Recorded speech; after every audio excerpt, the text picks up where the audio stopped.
Gusto daw niya sunugin itong ABS-CBN dahil tinwist daw ang kanyang mga sinabi. Panoorin po natin. Puro kasinungalingan diyan ginagawa ng ABS-CBN. Oh, interview niya ha sa ABS-CBN mismo yan mga kababayan na na program. Dapat talagang sunugin yung studio na yan Sunugin yung kanilang mga pamamaraan Dapat sunugin ang studio na yan para hindi na nila gawin. Si Clary, yung boy, nagbabro...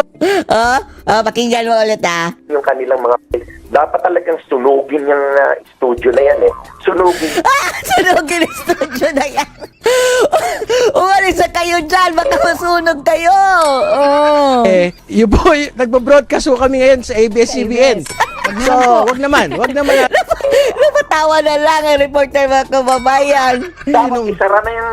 Dapat yung ABS-CBN nung binawian ng franchise yan dapat isara. Lumipat na kayo na